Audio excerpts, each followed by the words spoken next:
First में बता रही थी मैम। ओके चलिए।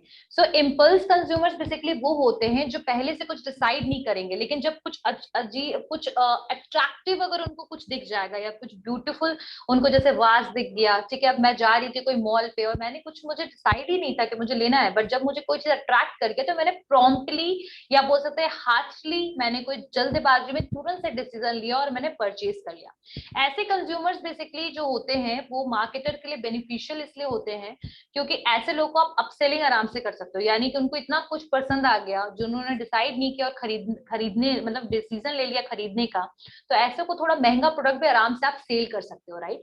तो अपसेलिंग का कंसेप्ट इम्पल्स बायर्स के ऊपर बिल्कुल प्रॉपरली सूट करता है। तो टाइप्स ऑफ कंज्यूमर्स तो हो गए, ठीक है। अब हम आते हैं कि what are the various types of consumer behaviour. अब कंज्यूमर बिहेवियर के टाइप्स कितने तरीके के होते हैं, मुझे कौन बताएगा? विश्वजीत बताओ बेटा। क्या ma'am? Types of consumer behaviour.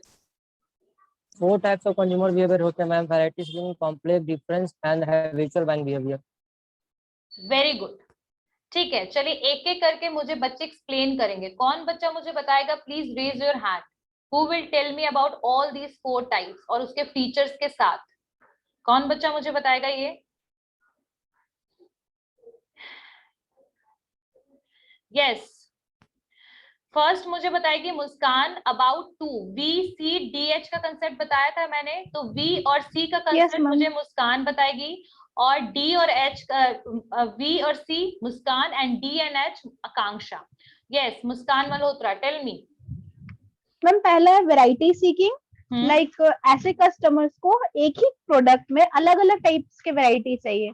Like उनको कुरकुरे भी चाहिए तो कभी हैदराबादी हंगामा चाहिए, कभी चिली चटाका चाहिए, कभी ओरिजिनल वाला चाहिए, अलग अलग टाइप के टेस्ट करेंगे। या तो तो ये वो ब्रांड नॉर्मली भी स्विच कर सकते हैं, जरूरी नहीं है कि वैरायटीज में विद इन द ब्रांड वो चूज करें, वैरायटीज भी चूज वो कर सकते हैं। जैसे कि someone is eating Oreo, they can move toward the Bourbon, right. If someone is like, but वो नॉर्मली तो क्रीम बिस्किट में ही आएगा ना। हाँ बिल्कुल, तो उनका प्रोडक्ट लाइन सेम होगा, बट वो ब्रांड को और प्रोडक्ट के विद इन अगर कोई वैरायटी अवेलेबल है तो वो उसको स्विच कर जाएंगे। ठीक है, नेक्स्ट मुस्कान। और नेक्स्ट है कॉम्प्लेक्स बाइंग बिहेवियर। नहीं, वैरायटी सीकिंग में मुझे 4-5 पॉइंट्स मैंने लिखाया था, बताइए मुझे क्या क्या पॉइंट्स थे उसमें। मैम वैरायटी सीकिंग में क्या होता है कि बहुत मतलब प्राइस बहुत ज्यादा हाई नहीं होता है। प्राइस हाई नहीं होगा, इन्वॉल्वमेंट कैसा होगा? इन्वॉल्व लो होगा, हाँ, इंस्टेंट बाइंग होगा।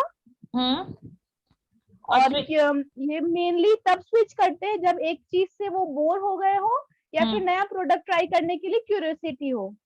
वेरी गुड, ठीक है, हो गया। मुस्कान अब रहने दीजिए, सी मुझे बताएगी, सी से मुस्कान कुमारी बताएगी।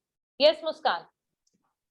Yes ma'am. मैम सी से हमारा मैम कॉम्प्लेक्स बाइंग बिहेवियर हो गया, जिसमें मैम इसमें एक्सपेंसिव प्रोडक्ट होते हैं। फॉर एग्जांपल हमारा कार, लैपटॉप या टेलीविजन हो गया, इसमें हाईली इन्वॉल्वमेंट होता है और इसमें टोटल अवेयर ऑफ सिग्निफिकेंट होता है, मतलब टोटल अवेयरनेस ऑफ प्रोडक्ट होता है। प्रोडक्ट के बारे में पूरी तरह से उनको जानकारी रहता है, knowledge about brands actually they are, हाँ उनको नॉलेज होता है ब्रांड के बारे में। नेक्स्ट।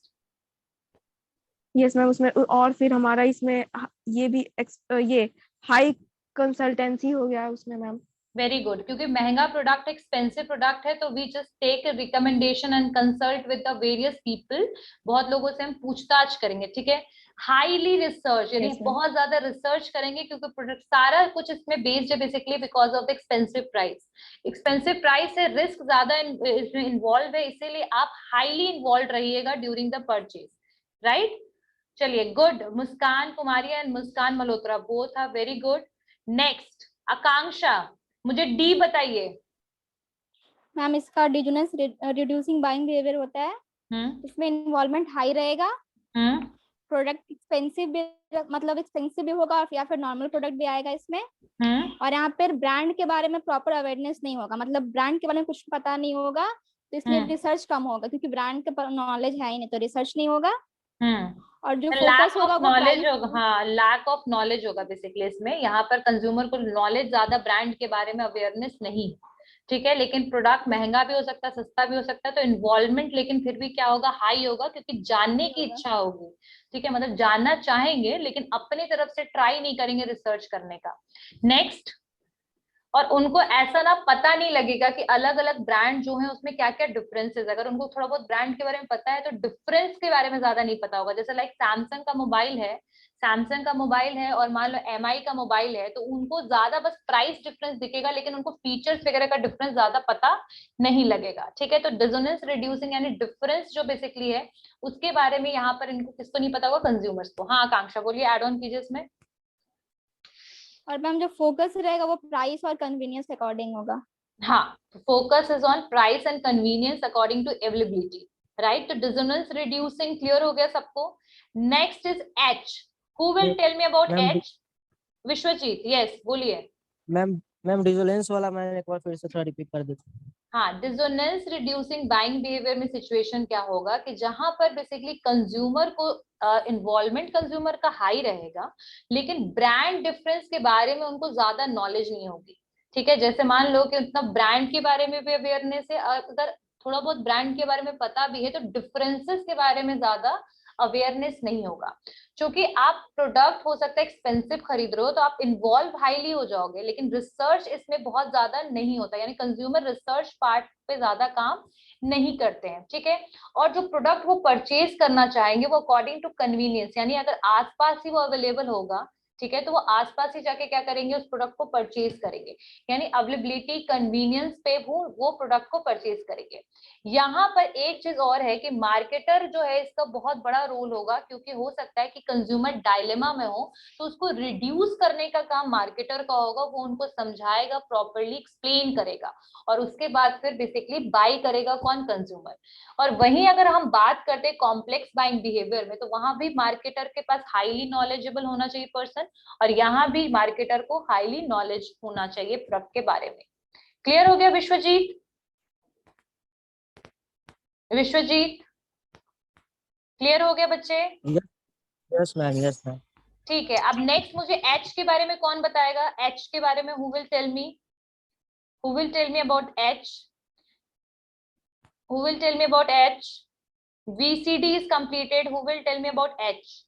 Yes आरती, yes आरती। मैम एच होता है habitual buying behaviour. Very good. इसमें लो इन्वॉल्वमेंट होता है, डेली यूज प्रोडक्ट को यूज करते हैं, लो ब्रांड लॉयल्टी होता है, और लो ऑफ कॉस्ट प्रोडक्ट होता है। डेली यूज प्रोडक्ट हो गया जैसे नमक, चीनी, हाँ, सॉल्ट, तेल, शुगर, ऑयल, ठीक है, जो आपके डेली बेस्ड और नीड बेस्ड प्रोडक्ट्स होते हैं। Very good. तो VCDH सबको समझ आ गया? VCDH is clear. Now we are moving towards Yes, that ma'am. what kind of motives? Motives कितने टाइप के प्रेजेंट है? कितने टाइप के मोटिव्स होते हैं? कंज्यूमर बाइंग मोटिव, मोटिव कितने टाइप के होंगे? How many types of motives are present? 3 types. 3 types. Anyone want to explain rather than Muskan, Akanksha and Muskan Kumari? Ma'am, emotional, rational, or patronage. Very good. So Suman will tell me about all these 3 kinds of motive. Yes, Suman, please tell me. Ma'am हाँ बोलिए। Emotional ma'am जिसमें में sentiment होता है ma'am. Basically sentiment होता है ma'am, pleasure, pleasure, sentiments, pleasure, affection, जहां पर बेसिकली आप हार्ट को यूज करते हो before purchasing the product. You will show the attractiveness, its look, right? You will think about your passion. ठीक है, you are not going to think about rationally, कितना useful है, कितना यूटिलिटी क्या है इसकी, you are not going to think about it. Exactly. तो ये कौन होते हैं? इमोशनल, इमोशंस बोल सकते हैं, emotional motives. Second one is rational motive. Rational motive मुझे कौन बताएगा? Anyone who will tell me about the rational motive? Who will tell me about rational motive? Yes Muskan Malhotra, tell me. Ma'am rational में क्या होता है, इमोशनल के बिल्कुल opposite होता है। लाइक रेशनल में इतना सेंटिमेंट्स के हिसाब से नहीं देखेंगे, पैशन के हिसाब से नहीं, इसमें सोच समझ के काम करेंगे। लाइक अगर कोई प्रोडक्ट खरीद रहे हैं तो कितने टाइम तक ड्यूरेबल है, मेरे इकोनॉमिकल कंडीशंस के हिसाब से है या नहीं, मेरे घर को सूट करेगा या नहीं, उसमें डर भी शामिल होता है कि कितने टाइम तक चलेगा और उसका सस्टेनेबिलिटी कैसा है, इन्वायरमेंट को प्रोटेक्शन करने लायक है या नहीं, ये सब को देखकर। Very good. Akanksha, you want to add on something in this? Akanksha? No ma'am. ठीक है, बेसिकली अगर हम बात करें रेशनल की, तो यहाँ पर आपका कौन सब क्या यूज किया जाएगा? कंज्यूमर अपना ब्रेन यूज करेगा, लाइक इकोनॉमी को देखेगा, सुटेबिलिटी को देखेगा, ड्यूरेबिलिटी को देखेगा, हो सकता है कन्वीनियंस को भी देखे, ठीक है, सस्टेनेबिलिटी को देखेगा, तो वो हर चीज में क्या यूज करेगा? अपना brain. Patronage, who will tell me about the patronage? Patronage motive के बारे में कौन बताएगा मुझे? Who will tell me about the patronage? Yes Akanksha, Priya. Ma'am यहाँ पे पहले वो लोकेशन देखेगा, मतलब उसके अकॉर्डिंग कैसा लोकेशन है, उसके बगल में है तो वो ज्यादा वो उसको प्रेफरेंस देगा। उसके बाद सेल्समैन के बिहेवियर को भी देखेगा, EMI है या नहीं है उसको देखेगा। That's it. ब्रांड लॉयल्टी भी। Very good, just wait for a second. Patronage में अगर हम बोले तो यहाँ पे बेसिकली हार्ट और ब्रेन दोनों को यूज करना है, लेकिन जो सिचुएशन ऐसा होगा कि आपको प्रॉम्प्टनेस, जैसे इंपल्स बायर में था ना, यहाँ पर भी आपको कुछ एक्सटर्नल फैक्टर्स अफेक्ट करेगा। यानी जहां आपका ब्रेन और हार्ट आपका साइकोलॉजिकल फैक्टर कह सकते हैं, इंटरनल फैक्टर कह सकते हैं, वहीं पैट्रनेज आपको एक्सटर्नल फैक्टर की तरह, मतलब आपको स्टिमुलेट करेगा किसके तरफ? प्रोडक्ट के तरफ।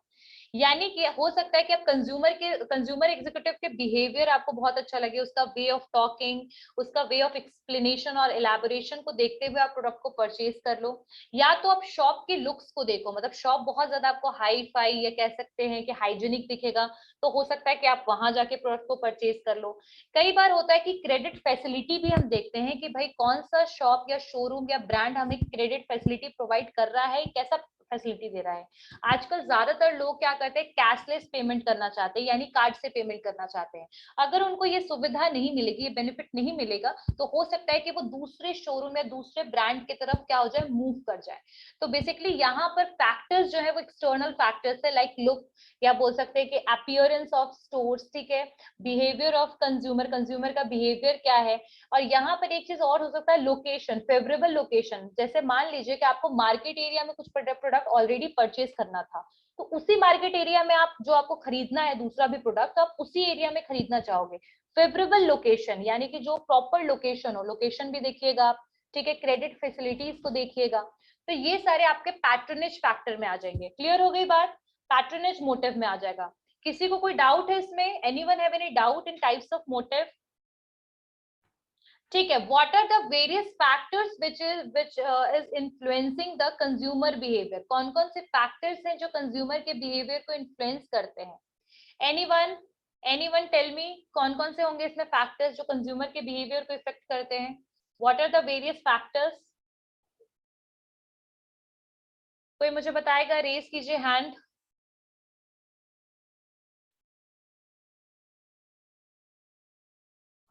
मुस्कान मल्होत्रा, म्यूट नहीं किया, अनम्यूट नहीं किया है आपने? Yes ma'am. हाँ बताओ बेटा। मैम 4 तरीके के होते हैं, कल्चरल, सोशल, साइकोलॉजिकल और एक पर्सनल। Very good. आकांक्षा बताइए फर्स्ट फैक्टर। मैम कल्चरल में मैम रिलीजन आएगा, सोशल एथिक्स आएगा, मोरल आएगा, कास्ट बेसिस पे हो सकता है, इसमें सब कल्चर आएगा तो कास्ट रिलीजन आ जाएगा। एग्जाम्पल? और सोशल मैम एग्जाम्पल? हाँ एग्जाम्पल मैम जैसे मतलब कोई राजस्थान में रह रहा है तो वो अपने कल्चर के हिसाब से चीजों को वो लेता है, परचेज करता मतलब है। उसके वो कल्चर में कहिए मैम। जैसे वहां पर टीका मैंने बताया था आप लोग, राउंड टीका वहां पर चलता है, तो वो they will purchase product like that. Yes ma'am. ठीक है, anyone else want to give example in the cultural factor? Like सब कल्चर्स आएगा इसमें, ठीक है, रिलीजन्स वगैरह आ जाएगा, ठीक है। कोई anyone want to give example on this? Yes ma'am. Yes Muskan. Ma'am cultural में उसका एग्जांपल भी हो सकता है ना, जैसे हम लोग एडवर्टाइजमेंट करते हैं किसी प्रोडक्ट का, तो हम लोग अगर बिहार में ज्यादा अगर फोकस करें तो वहाँ पे एडवर्टाइजमेंट भोजपुरी में होता है, प्रोडक्ट्स का एडवर्टाइजमेंट, ताकि वहाँ के कस्टमर उनके लैंग्वेज में ज्यादा अच्छे से समझ पाए और फिर वो प्रोडक्ट उनसे मतलब खरीदे दुकानों में जाके, तो कल्चरल में तो ये भी आ जाएगा हमारा। Very good, language is also considered under the culture. ठीक है, तो कल्चरल फैक्टर हो गया। Second factor Muskan Malhotra, tell me. Ma'am second factor social factor. तो जो लोअर क्लास लोग हैं या मिडिल क्लास लोग और हायर क्लास लोग, वो लोग अपने हिसाब से प्रोडक्ट खरीदेंगे। लाइक हायर क्लास लोग अगर एक सोप भी खरीदेंगे तो वो 500-600 वाला सोप खरीदेंगे, क्योंकि उनके बॉडी को सूट करेगा और कोई प्रॉब्लम नहीं क्रिएट करेगा। अब लोअर क्लास वाले लोग उनका हैं, परसेप्शन है। हाँ, दिस इज हाँ, देयर तो वो परसेप्शन, लोग राइट। 10 रुपया का 20 रुपया का भी सोप खरीद लेंगे, क्योंकि उनका काम चल जाएगा और इससे ज्यादा उनकी जरूरत नहीं है। और लाइक अगर हम सोशल में ज्वेलरी भी आएगा। लाइक जो हायर क्लास के लोग हैं वो एक्सपेंसिव ज्वेलरी लेना चाहेंगे मैरिज के लिए, फेस्टिवल्स के लिए, और जो लोअर क्लास लोग है वो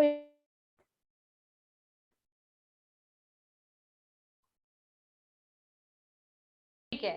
तो क्या क्या आएगा आपके मैम पर्सनल जैसे कैरेक्टरिस्टिक में?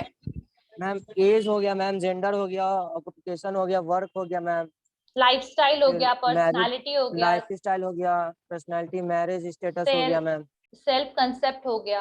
अगर मैं पर्सनल कैरेक्टरिस्टिक में बताऊं तो मैंने आप लोग को याद होगा एग्जांपल दिया था सेल्फ कंसेप्ट, जब रॉयल इनफील्ड जब आया था, जिसका आप लोगों ने देखा था, क्या वीडियो दिखाया था मैंने आप लोगों को रॉयल इनफील्ड पे, तो वहां पर मैंने, हाँ, तो उसमें मैंने एक चीज आप लोगों को बताया था कि आजकल रॉयल इनफील्ड या बहुत सारे ऐसे बाइक हैं जो सेल्फ कंसेप्ट को दिखा रही हैं, यानी कि you don't need any other people, you are not dependent on any other people, but you are the self sufficient. तो उनके लिए उन्होंने क्या किया था, 1 सीटर बाइक वगैरह को भी लॉन्च किया था, राइट। तो बेसिकली इसने सेल्फ कंसेप्ट को दिखाया। इकोनॉमिक सर्कमस्टांसेस भी आएगा, आपकी क्या इनकम है, कितनी सेविंग है, आप किस तरीके से परचेज करते हो प्रोडक्ट को, कितना एक्सपेंस है आपका मंथली, आप कितना स्पेंड करते हो।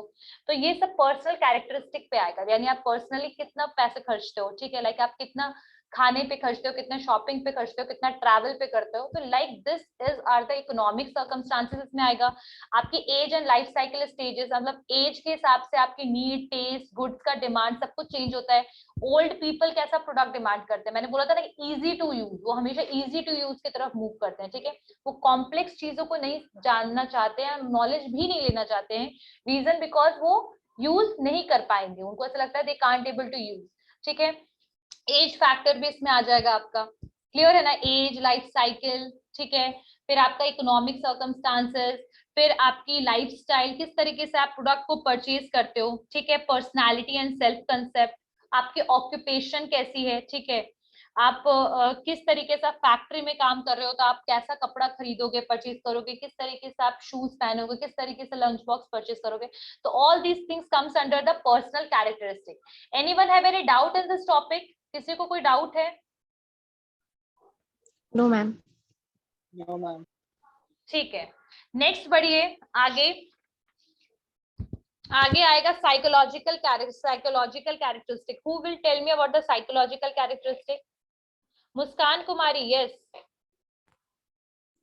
मैम साइकोलॉजिकल कैरेक्टरिस्टिक्स में मेनली हम लोग वो उनके मॉडल ये मैस्लो मॉडल को फॉलो करते हैं, जिसमें बेसिक नीड्स होता है, स्टीम नीड्स होते हैं, सेफ्टी सिक्योरिटी नीड्स होता है हमारा। ठीक है, मैस्लो नीड हायरार्की थ्योरी सबको याद है? Maslow need hierarchy theory, who will tell me about it? Basically आपकी psychological characteristic which is related with your brain, ठीक है, जहां पर आप मोटिवेशनल फैक्टर्स आ जाएगा, आपका परसेप्शन, आपकी थिंकिंग क्या है प्रोडक्ट को लेकर के, लर्निंग, आप किस तरीके से प्रोडक्ट के बारे में लर्न करते हो, कितना प्रोसेस, कितना टाइम स्पेंड करते हो किसी प्रोडक्ट को परचेज करने में, और क्या क्या आप सीखते हो, ठीक है, आपका बिलीफ और एटीट्यूड क्या है। परसेप्शन के लिए अगर मैं बोलूं तो अगर मैं कोई एग्जाम्पल पे लूं, एक मान लीजिए ऑरेलिया, ठीक है, Aurelia is the kurtis brand. सब मुझे बताइए क्या क्या परसेप्शन है आपको इस ब्रांड के बारे में। Girls, I am asking to you all. Ma'am उसका कपड़ा क्वालिटी जो होगा वो काफी लाइट वेटेड होगा, नहीं, कंफर्टेबल मतलब होगा। अगर आप लोगों ने यूज किया हो ऑरेलिया तो आप लोग मुझे बताइए कि आपका क्या परसेप्शन है किसी पर्टिकुलर प्रोडक्ट को लेकर, उस पर्टिकुलर प्रोडक्ट को लेकर क्या सोचते हो आप, कैसा है वो, मतलब किस तरीके का प्रोडक्ट है। जैसे मैं अगर एग्जांपल के लिए बोलूं तो मुझे ऐसा लगता है कि ऑरेलिया में सिर्फ और सिर्फ कॉटन के प्रोडक्ट मिलते हैं ज्यादातर, ठीक है, तो वो हैंडल करना थोड़ा थोड़ा सा मुश्किल होता है, बिकॉज उसको बहुत ज्यादा आयरन करने के रिक्वायरमेंट होते हैं। अब ये तो मेरा परसेप्शन है, राइट। अब दूसरे से अगर मैं पूछूंगी इसी प्रोडक्ट के बारे में, तो हो सकता है वो ये कहे कि जैसे मुस्कान ने बोला कि लाइट वेटेड है। तीसरे से पूछूंगी तो वो प्राइस और क्वालिटी से ज्यादा वो बताएगा मुझे प्राइस के बारे में कि नहीं बहुत अच्छा प्राइस और बहुत रीजनेबल प्राइस में मिल जाता है। अगर मैं किसी और से पूछूंगी तो कहेगा अच्छी फिटिंग है। तो लाइक परसेप्शन क्या होता है, जो आपकी थिंकिंग होती है किसी प्रोडक्ट को लेकर के, और वो चेंज होता है डिफरेंट पीपल का एक्सपीरियंस के हिसाब से, दैट विल चेंज। लर्निंग का मतलब होता है जब आप प्रोडक्ट खरीदते टाइम पे जो प्रोसेस हो रहा है, आप क्या लर्न कर रहे हो, राइट, आपकी लर्निंग कैसी हो रही है। नेक्स्ट अगर मैं बात करूं, लर्निंग ये सब तो हो गया। नेक्स्ट आपकी बिलीफ क्या है, आपका एटीट्यूड क्या है प्रोडक्ट को लेके। आप मतलब जैसे मैंने कोई प्रोडक्ट देखा, मैंने सीधे बोल दिया no I don't want to purchase it, because my attitude is like that कि अगर मुझे कोई चीज पसंद नहीं है I don't buy that, right. तो यहाँ साइकोलॉजिकल फैक्टर्स में आपके मोटिवेशन हो जाएगा, मोटिवेशन। सेकंड क्या हो जाएगा आपका, मोटिवेशन के अलावा आपकी लर्निंग कैसी है, परसेप्शन, आपका एटीट्यूड एंड बिलीफ। मोटिवेशन के बारे में मुझे कौन बताएगा, Maslow need hierarchy theory, who will tell me, who will tell me Maslow need hierarchy theory? Raise your hand, who will tell me, who will tell me about Maslow need hierarchy theory? किसी को याद है Maslow need hierarchy theory? Akanksha, Muskan? Yes, ma'am. Vishwajeet? Yes, Vishwajeet, Yes, tell ma'am. me. Ma'am Maslow hierarchy theory ma'am, ma'am Maslow के द्वारा दिया गया है ma'am. इसमें ये बताया गया है कि जो भी ह्यूमन का डिमांड है मैम, एक के बाद एक बढ़ता जाता है। जैसे कि Very पहले good. बेसिक डिमांड हो गया, पहले बेसिक डिमांड हो गया मैम, रोटी कपड़ा मकान चाहिए उनको, खाने के लिए रहने के लिए और छत चाहिए। उसके बाद उनको मैम वर्ड क्या सोशल होगा, मैम, सबसे फर्स्ट क्या होगा, फर्स्ट नीड क्या होगा मैस्लो नीड हायरार्की थ्योरी में? Basic need ma'am. Basic need, जैसे कि बेसिकली क्या होता है कि जैसे कोई भी, आपको बिल्कुल सही बोला विश्वजीत ने कि मैस्लो कहता है कि जब आपका एक नीड सेटिस्फाई होता है तो आप दूसरे नीड की तरफ या दूसरे प्रोडक्ट के वांट की तरफ मूव हो जाते हो, राइट। तो सबसे फर्स्ट जो आपका साइकोलॉजिकल नीड या कह सकते हैं बेसिक नीड, जैसे आपकी फूड हो गया, ठीक है, आपको भूख लग रहा है, आपको खाना है, फूड हो गया, मकान चाहिए, घर चाहिए, तो ये आपकी पहले क्या होती है, basic need. First basic need fulfil हो गई। सेकेंड पॉइंट क्या होगा विश्वजीत? सोशल नीड होता है ma'am, safety safety need. Psychological के बाद होता है सेफ्टी नीड। हाँ, सेफ्टी नीड में क्या क्या आएगा बच्चे? मैम सेफ्टी नीड में चाहिए कि उनको मैम सेफ्टी, जॉब के लिए सेफ्टी चाहिए। मतलब इनकम बना रहे उनका और वो पार्टिकुलर वर्क करते रहे, वो एलिमिनेट नहीं हो बेसिकली जाए। यहाँ पर जब एक बार आपकी जब साइकोलॉजिकल नीड फुलफिल हो गई तो आप सेफ्टी नीड के टुवर्ड बढ़िएगा, यानी कि जहां पर आपको क्या चाहिए, सिक्योरिटी चाहिए। अब सिक्योरिटी किस किस चीज से रिलेटेड, यानी कि may be it is related with the insurance कराइएगा, ठीक है, हेल्थ के बारे में सोचिएगा, वेलनेस के बारे में सोचिएगा, ठीक है। आप फिर आप सोचिएगा कि हम इंश्योरेंस करा लेते हैं कि कल को कोई एक्सीडेंट हो तो मैं कम से कम इंश्योर्ड रहूं, ठीक है। तो यहाँ पर आप सेफ्टी नीड की तरफ आइएगा, यानी अपनी सिक्योरिटी के बारे में सोचिएगा। हो सकता है कि आप सेविंग करना स्टार्ट करें क्योंकि आगे चल के आपके लिए एक सिक्योर्ड अमाउंट होगा। तो यहाँ पर बेसिकली कौन सी नीड आ जाएगी आपकी, safety need, security and protection. Third need Muskan Kumari, थोड़ा अच्छा चला है। Yes ma'am. Ma'am third need हमारा हो जाएगा मैम स्टीम नीड्स हो जाएगा। मतलब पहला नीड तो बेसिक नीड हो जाएगा, दूसरा सेफ्टी हमारा need, safety and social security needs होगा। एक yes Muskan Kumari tell me. Yes ma'am. Ma'am पहला नीड तो बेसिक नीड हो गया हमारा। दूसरा हमारा सेफ्टी एंड सिक्योरिटी नीड हो गया, जिसमें आप हेल्थ इंश्योरेंस, लाइफ इंश्योरेंस बोल रही थी। सोशल नीड्स हमारा हो गया तीसरा, जिसमें हम लोग का मतलब कि आ गया हमारा फैमिली आ जाता है, फ्रेंड्स आ जाते हैं, सोशल फ्रेंड्स आ जाते हैं। फिर चौथा नीड हमारा हो गया स्टीम नीड। स्टीम नीड्स में क्या आएगा? नीड्स में मैम उसमें हमारा आ जाएगा रिकॉग्निजेशन हो जाएगा, और फिर वो उसको एप्रिसिएशन हो जाएगा कि हम लोग अगर कोई भी काम करें तो उसमें हम लोग का मतलब तारीफ और आगे एप्रिसिएशन वगैरह हो जाए, अकॉम्प्लिशमेंट, एकेडमिक अकॉम्प्लिशमेंट। और सबसे लास्ट में क्या आएगा, लास्ट वाला सेल्फ एक्चुअलाइजेशन। हाँ, सेल्फ एक्चुअलाइजेशन में क्या आएगा मैम? उसमें हमारा पोटेंशियल ग्रोथ होगा, मतलब उसमें वो लास्ट स्टेज होता है मैम, उसमें सिर्फ हमको अपने बारे में देखना है, उसमें हम अदर्स के बारे में नहीं सोचेंगे। एक्चुअल में जो math, very good all of you, very good, ठीक है, जब हम मैस्लो नीड हायरार्की थ्योरी पढ़ते हैं तो ये बताया जाता है, इस थ्योरी में मैस्लो ये बताते हैं कि जब हमारी बेसिक नीड फुलफिल हो जाती है तो हम एडवांस नीड की तरफ मूव कर जाते हैं। सबसे पहला हमारा साइकोलॉजिकल और बेसिक नीड जो हमारे सर्वाइवल के लिए जरूरी है, तो जब वो एक बार फुलफिल हुआ तो हम सेकंड मूव करके सेफ्टी नीड के टुवर्ड, लाइक अब हमें क्या बनना है, सेफ रहना है।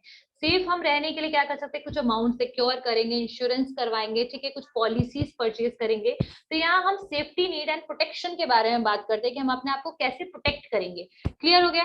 थर्ड हमारी आती है सोशल नीड। जब सोशल नीड का मतलब ये होता है कि जब हमने नॉर्मल नीड, बेसिक नीड्स और सिक्योरिटी को देख लिया, फिर अब हम बेसिकली सोशल नीड की तरफ बढ़ेंगे, क्योंकि एज अ ह्यूमन बीइंग सबके सोशल नीड होते हैं। उनको फैमिली चाहिए, ठीक है, उनको फैमिली चाहिए, फ्रेंडशिप चाहिए, सोशल ग्रुप चाहिए, ठीक है। तो all these things comes under the basically social need. यहाँ पर सेंस ऑफ बिलोंगिंग, यानी आप किससे जुड़े हुए हो, ठीक है, ये इस चीज की बेसिकली क्या होगा, यहाँ पर आएगा ये सोशल नीड में। जब हम फोर्थ नीड की तरफ बढ़ते हैं, स्टीम नीड, यानी कि यहाँ पर से हम अपने अकॉम्प्लिशमेंट के बारे में, यानी एकेडमिक अकॉम्प्लिशमेंट हो, फिर रिकॉग्निशन हो, पहचाने लोग हमें, स्टेटस हो, कोई मुझे जाने, तो ये सारी चीजें आपकी किसमें आएगी, स्टीम नीड्स में। सेल्फ एक्चुअलाइजेशन नीड जो होता है वो सबसे लास्ट नीड होता है, जहां पर आप फुल ग्रोथ एंड पोटेंशियल के बारे में सोचेगा और सिर्फ अपने ही बारे में सोचेगा। तो इसको हम कहते हैं सबसे लास्ट में सेल्फ एक्चुअलाइजेशन, यानी आप क्या हो, ठीक है, आपको क्या लाइफ में चाहिए, गोल क्या है, उसकी तरफ आप बढ़ जाएगा सेल्फ एक्चुअलाइजेशन नीड में। तो ये सारे के सारे आपके फैक्टर्स थे जो इफेक्ट करते हैं कंज्यूमर के बिहेवियर को। अब मुझे कंज्यूमर बाइंग प्रोसेस कौन बताएगा, कंज्यूमर बाइंग डिसीजन प्रोसेस कौन बताएगा मुझे, who will tell me about that, who will tell me about that?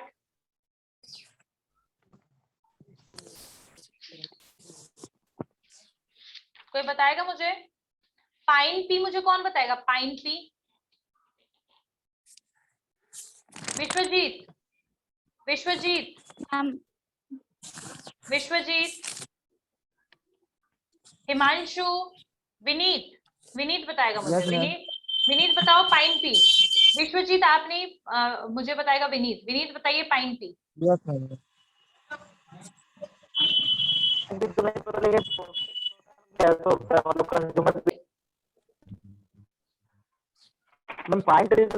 Consumer का बिहेवियर बताया जाता है, मतलब first problem recognition. Very good, यानी यहाँ पर प्रोसेस किस तरीके से कोई कंज्यूमर प्रोडक्ट को परचेज करेगा, उसका प्रोसेस कैसे स्टार्ट होगा, क्या इनिशियल पॉइंट होगा। Very good, first is need recognition, ठीक है। Yes ma'am. Then information search. Very good, फिर हम इंफॉर्मेशन देखेंगे। एग्जाम्पल के लिए बताओ, एग्जाम्पल के साथ बताओ वेद। प्रॉब्लम रिकॉग्निशन में जैसे कि कोई प्रॉब्लम हुई कि जैसे हेयर फॉल हो रहा है तो हमें फिर शैम्पू की उस समय जरूरत है।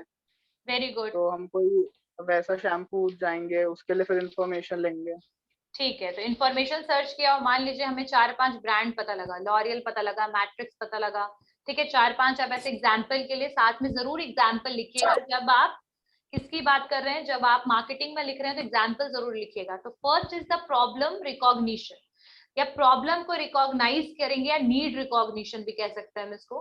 तो यहाँ पर हम देखेंगे कि हमारी प्रॉब्लम क्या है, ठीक है। नेक्स्ट उसके बाद इंफॉर्मेशन सर्च।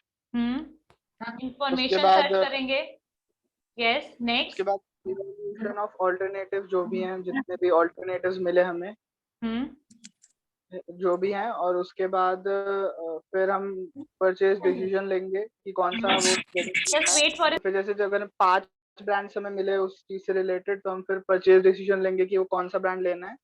और हमें जैसे ब्रांड बी लेना है तो हम फिर वो ब्रांड बी परचेज करेंगे। और उसके बाद आ जाएगा लास्ट में पोस्ट परचेज इवैल्यूएशन कि कौन वो ब्रांड कैसा रहा लास्ट में, कि वो सेटिस्फैक्टरी है कि नहीं है।